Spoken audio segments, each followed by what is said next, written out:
مدارس امن کی پہچان امامت کی علامت ہیں۔ مدارس امن کی پہچان امامت کی علامت ہیں، صداقت کی علامت ہیں، عدالت کی علامت ہیں۔ یہاں نفرت نہیں ملتی، یہاں پہ پیار ملتا ہے، یہاں پہ چین دل کو چین میرے یار ملتا ہے۔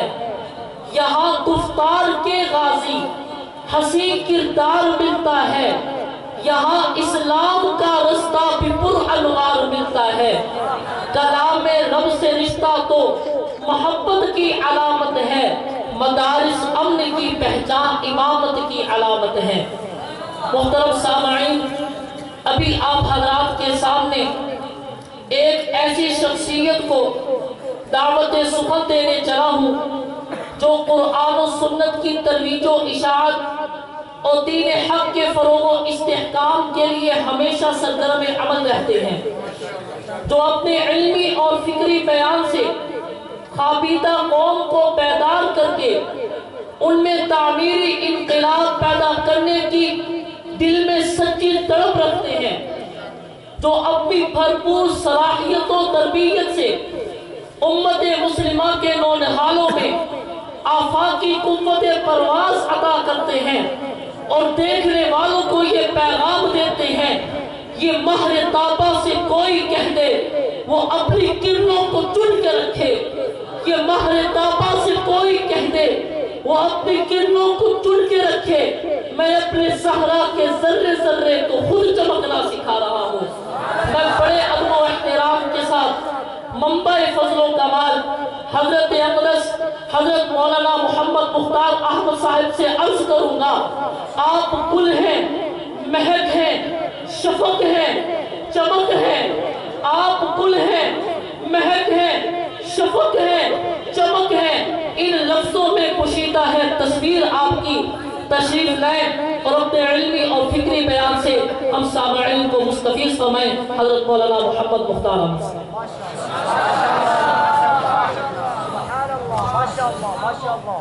ماشاءاللہ۔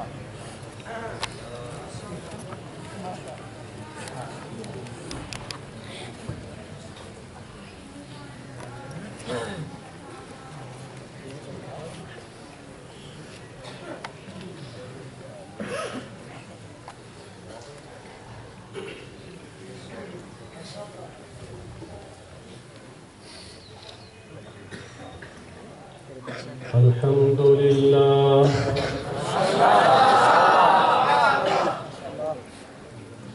الحمد لله نحمده ونستعينه ونستغفره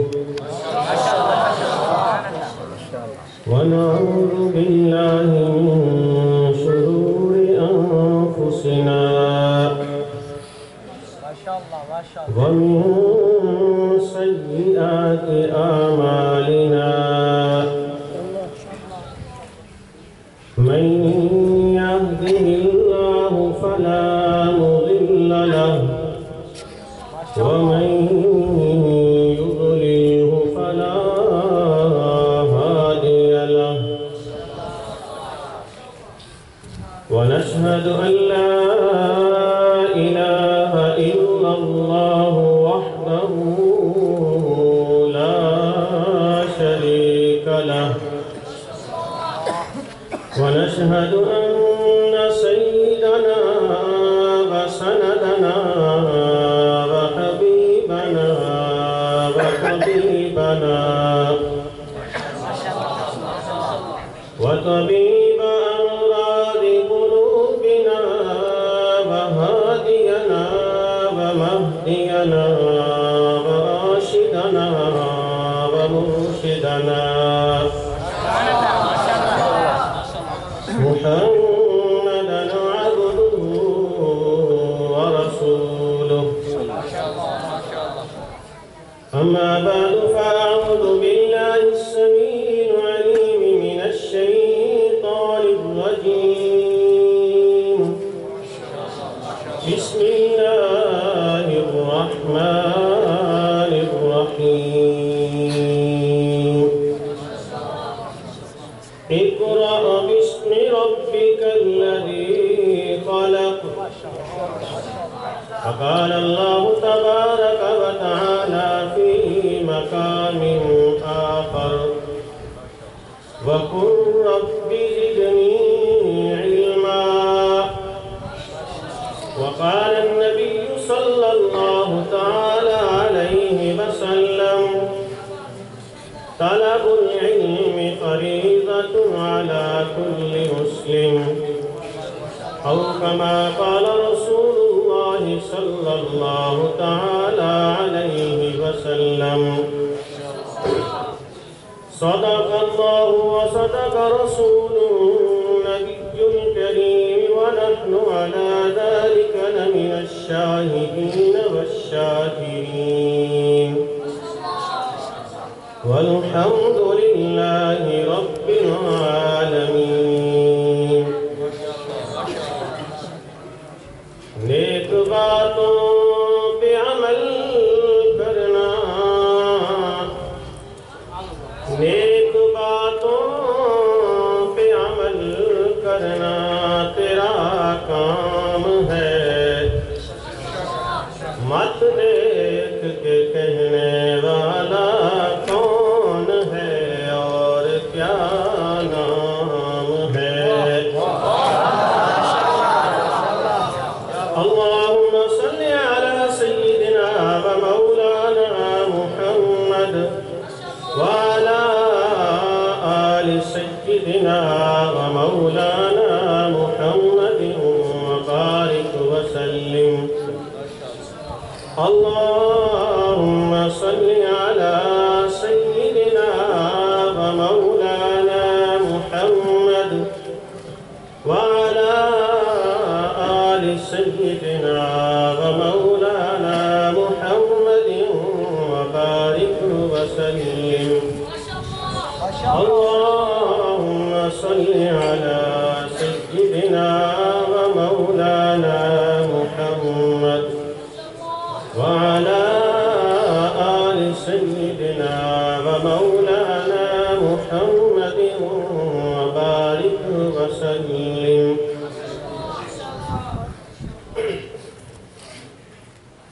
محترم بزرگوں، دوستوں، بھائیوں، الحمدللہ آج ہم اپنے علاقہ کی ایک عظیم دینی درسگاہ جامعہ سیدنا حسین بن علی رضی اللہ تعالیٰ عنہما کے سالانہ جلسہ برکات قرآن کریم کانفرنس میں شریک ہیں۔ میں آپ حضرات کے سامنے علم دین کی ضرورت کے متعلق چند گزارشات کروں گا۔ اللہ تبارک و تعالیٰ کی دربار میں دعا ہے اللہ جل شانہ مجھے صحیح حق سچ بیان کرنے کی توفیق نصیب فرمائے اور مجھ سمیت ہم سب کو اس پر عمل کرنے کی توفیق نصیب فرمائے۔ آمین۔ میرے بھائیوں، اس دنیا کے اندر آنے والا ہر عقل مند شخص عزت اور کامیابی کی زندگی گزارنا چاہتا ہے۔ عزت اور کامیابی کے مختلف طریقے، مختلف ذرائع اور مختلف اسباب ہیں۔ اگر ہم ان کو مختصر کرنا چاہیں تو تین چیزیں نظر آتی ہیں۔ پہلے نمبر پر جس سے کسی انسان کو عزت ملتی ہے، وہ اپنے آپ کو کامیاب کہہ سکتا ہے، وہ مال ہے۔ کہ کسی انسان کے پاس دنیا کا مال و متاع آ جاتا ہے، دنیا کی مال و دولت اس کو حاصل ہو جاتی ہے، تو باہر کے لوگ اور وہ خود بھی بسا اوقات یہ سمجھ لیتا ہے کہ شاید میں کامیاب ہو رہا ہوں، میری زندگی کامیابی کی طرف گام چل رہا ہے۔ دوسری چیز جس کی وجہ سے انسان اپنے آپ کو کامیاب سمجھتا ہے، وہ عہدہ اور منصب کہ دنیا کے اندر درجات ہیں، مراتب ہیں، مختلف عہدے اور مناصب ہیں۔ کسی شخص کو کوئی عہدہ، کوئی منصب مل گیا، دیکھنے والوں نے سمجھا کہ یہ کامیاب ہو گیا ہے، اس کی بڑی عزت ہے، خود بھی سمجھ سکتا ہے۔ تیسری اور اہم چیز جو انسان کو عزت اور کامیابی دلاتی ہے وہ انسان کی نیکی، اس کے نیک اعمال اور نیک نامیاں ہیں۔ اب میں نے 3 چیزیں آپ کے سامنے عرض کی جس سے کسی انسان کو کامیاب کہا جا سکتا ہے، لیکن ان کے اندر فرق ہے۔ مال کی کامیابی، عہدہ و منصب کی کامیابی، جیسے مال اور عہدہ یہ خود عارضی ہیں، آج ہے کل نہیں ہوں گے، آج نہیں ہے کل مل سکتے ہیں۔ تو ایسے ہی ان 2 چیزوں کے ذریعے سے ملنے والی عزت اور کامیابی وہ بھی عارضی ہی ہے۔ آپ کائنات کا، اپنے ارد گرد کے ماحول کا مشاہدہ کریں، غور و فکر کریں، دیکھیں بہت سے لوگ ایسے ملیں گے جو کل مال و متاع رکھتے تھے، بڑی مال و دولت تھی ان کے پاس، بڑی عزت محسوس ہوتی تھی ان کی، جیسے ہی مال ختم ہوا عزت بھی ساتھ ہی چلی گئی۔ آپ دوسری طرف عہدہ و منصب کی طرف آ جائیں، خواہ کسی بھی درجے کا ہو، علاقے کا ہو، ملک کا ہو، لیکن جب تک وہ عہدہ اور منصب ہوتا ہے اس وقت تک بھلے ظاہری طور پر کچھ نہ کچھ عزت اور کامیابی محسوس ہوتی ہے، لیکن جیسے ہی وہ عہدہ اور منصب اور اس کی کرسی اس سے لے لی جاتی ہے، اب اس کام کا نہیں رہتا، اس کی وہ عزت، وہ کامیابی نہیں رہتی۔ ان سب چیزوں کا ہم میں سے ہر ایک مشاہدہ کر رہا ہے۔ تیسری اور اہم چیز نیکی، نیک اعمال۔ آپ اس کائنات کی تاریخ کی کسی بھی نیک شخص کی تاریخ اٹھا کر دیکھ لیں، اس نے اپنی مختصر زندگی کے اندر جو نیک اعمال کیے، اس کائنات کے بنانے والے رب کے احکامات کو اپنی زندگی پر لاگو کیا، اس نے دنیا کے اندر نیکی کمائی، رہتی دنیا تک اس کی نیک نامی باقی ہے، وہ دنیا سے چلا گیا۔ صرف یہی نہیں، آنے والی دنیا کے لوگ اس کے علاقے کے نہیں تھے، اس کی قوم اور نسل کے نہیں تھے، لیکن پھر بھی اس کی جس درجے کی نیکی تھی، اللہ تبارک و تعالیٰ نے، کائنات کے خالق اور مالک نے اس درجہ کے اعتبار سے آنے والے لوگوں کے دلوں کے اندر اس کا مقام اور مرتبہ رکھا۔ سبحان اللہ، ماشاءاللہ۔ نیکی دیکھنے میں مشکل محسوس ہوتی ہے۔ نیکی کرنا انسان کو ایسے لگتا ہے جیسے پہاڑ کے اوپر چڑھ رہا ہے، پہاڑ کے اوپر چڑھنے والا ہر قدم مشکل محسوس ہوتا ہے، لیکن جس کو چڑھنے والے کو بلندی، رفعت اور عظمت کی طرف لے کے جا رہا ہے۔ ایسے ہی نیکی، جو انسان نیکی کی طرف قدم بڑھاتا ہے تو ہر قدم پر اس کو دشواری محسوس ہوتی ہے، تنگی محسوس ہوتی ہے، محنت اور مشقت کرنی پڑتی ہے، لیکن بھائیو حقیقت یہی ہے کہ یہ تنگی، یہ محنت اور مشقت جو آج نیکی کی وجہ سے یہ اٹھا رہا ہے، حقیقت کے اندر یہ اس شخص کو رفعت اور بلندی کی طرف لے کے جا رہی ہے، اللہ کے ہاں ایک مقام کی طرف لے کے جا رہی ہے۔ اس کے مقابلے میں برائی انسان کو دنیا کے اندر بھی تکلیف اور ذلت کا باعث بنتی ہے، آخرت میں تو ہے ہی ہے۔ برائی کی مثال یوں دی جاتی ہے جیسے کوئی آدمی پہاڑ سے بڑی تیزی کے ساتھ نیچے اتر رہا ہے، تو اسے تو یوں محسوس ہو رہا ہے کہ میں اپنی منزل کی طرف بڑی تیزی سے جا رہا ہوں۔ برائی کرنے والا شخص بھی حقیقت کے اندر کسی تیز رفتاری کے ساتھ گناہوں کی، اللہ کی جہنم کی، اللہ کی بنائی ہوئی جہنم کی دلدل کے اندر بڑی تیزی سے گھسا جا رہا ہوتا ہے۔ دیکھنے میں یہی محسوس ہوتا ہے کہ میں اپنی منزل کی طرف رواں ہوں، حقیقت کے اندر تباہی کی طرف جا رہا ہوں۔ نیکی کو اللہ نے کیا مقام دیا؟ جو شخص اس دنیا کے اندر نیکی کرتا ہے اللہ تبارک و تعالیٰ اسے دنیا کے اندر بھی مقام اور عزت نصیب فرماتے ہیں، وہ شخص کامیاب کہلاتا ہے۔ مال و دولت والے بہت سے لوگ آپ ایسے دیکھیں گے، آپ ان کے بارے میں کہا ہوگا مال و دولت تو ہے کامیاب نہیں ہے۔ نیکی کرنے والا آپ کو ایک شخص بھی ایسا نہیں دکھا سکتے، آپ کہیں نیک بھی ہے اور کامیاب بھی نہیں۔ نیکی ہمیشہ کا ساتھی ہے، دنیا کے اندر بھی عزت دلوائے گی، دنیا سے جانے کے بعد قبر کے اندر بھی آپ کے لیے رفیق اور ساتھی بنے گی۔ بات یہیں تک نہیں رکے گی، قبر سے اٹھنے کے بعد جب آپ اللہ کے دربار کے اندر روز محشر کو حاضر ہوں گے، یہ نیکی آپ کے وہاں بھی کام آئے گی۔ یہیں تک بات نہیں رکے گی، یہ نیکی آپ کو جنت تک پہنچائے۔ یہ ہے اصل کامیابی، یہ ہے اصل انسان کی عزت۔ اب جب ہم میں سے ہر شخص اس عزت کو حاصل کرنا چاہتا ہے، اس کامیابی کو حاصل کرنا چاہتا ہے، اور وہ حاصل ہوگی نیکی سے، نیک اعمال سے، تو نیک اعمال ہمیں کیسے پتا چلے گا؟ نیک اعمال کا راستہ بتلانا صرف اور صرف ایک چیز ہے، وہ ہے علم دین۔ پوری دنیا کے اندر ہی نہیں، خاص ہمارے مذہب کے اندر بھی علم کی اہمیت اور ضروریت کو بڑے واضح الفاظ کے اندر بیان کیا گیا۔ میں آپ کے سامنے ایک واقعہ عرض کرتا ہوں۔ ہمارے پیارے نبی کریم حضرت محمد عربی صلی اللہ تعالی علیہ وسلم مکہ مکرمہ کی زندگی، مکہ مکرمہ کی دھرتی کے اندر پیدا ہوئے۔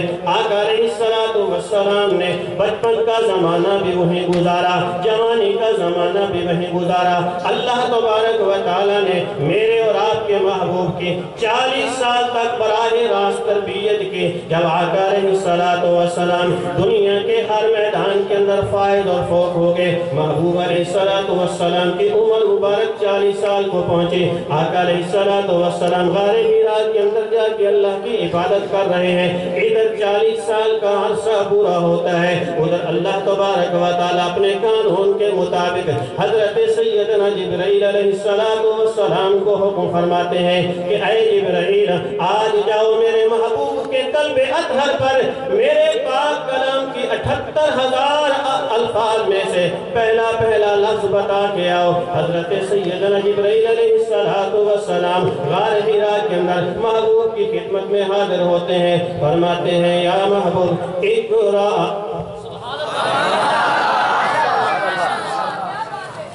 نبی کریم صلی اللہ تعالی علیہ وسلم کی عمر مبارک 40 سال ہو چکی ہے۔ آپ کسی بچے کو اٹھا کر یہاں پوچھ لیجئے، اسے کہیے بچہ پڑھیے اقرا، وہ فوراً کہہ اٹھے گا اقرا۔ لیکن محبوب علیہ السلام جواب میں کیا فرماتے ہیں؟ فرمایا ما انا بقاری۔ حضرت سیدنا جبرائیل علیہ السلام پھر فرماتے ہیں اقرا، محبوب جواب میں فرماتے ہیں ما انا بقاری۔ تیسری مرتبہ پھر ہی الفاظ دہرائے گئے۔ اب سوچنے کا مقام ہے، ایک چھوٹا سا بچہ یہ الفاظ دہرا سکتا ہے جب اس کے سامنے پڑھے جاتے ہیں؟ نبی کریم صلی اللہ تعالی علیہ وسلم جو کائنات کی سب سے عظیم ترین ہستی، سب سے زیادہ عقل مند سمجھدار ہستی، وہ جبرائیل علیہ السلام کے جواب میں اقرا کیوں نہیں پڑھ رہے؟ مانا بقاری کا جواب کیوں دے رہے ہیں؟ معلوم ہوتا ہے کہ الفاظ نہیں، حقیقت کے اندر کوئی اور چیز ہے جو محبوب کو سمجھ نہیں آ رہی۔ تو میں دعوت فکر دیتا ہوں اپنے ان بچوں کے والدین کو جنہوں نے قرآن کریم حفظ کروایا ہے، جیسے قرآن کریم کے الفاظ یاد کروائے ہیں، ایسے محبوب علیہ السلام کی اس وراثت کو بھی حاصل کرنے کی کوشش کیجیے۔ تو قرآن کریم کے 78,000 الفاظ میں سے سب سے پہلا لفظ خالق کے کائنات نے جو اپنے پیارے محبوب کے قلب اطہر پر اتارا، وہ جب اقرا ہے تو ایک مومن کو، ایک مسلمان کو سمجھ جانا چاہیے کہ میرے دین کے اندر علم کی کتنی ضرورت ہے۔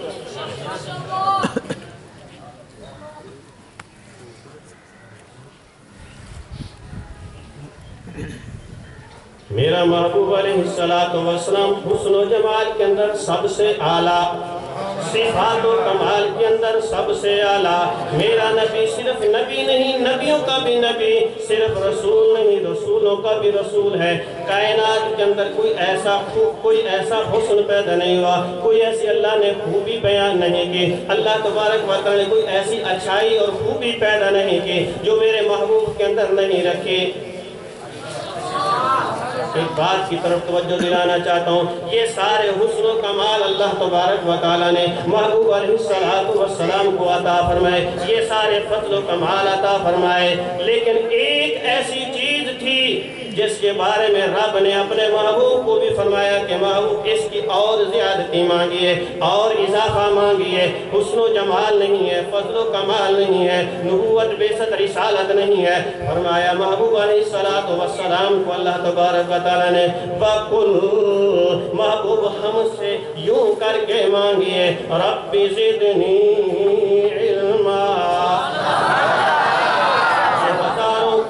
کا منبع میرا محبوب، لیکن اللہ تبارک و تعالی ساری خوبیوں کو چھوڑ کر ایک خوبی کے بارے میں حکم فرما رہے ہیں، ہمیں رب زدنی علما۔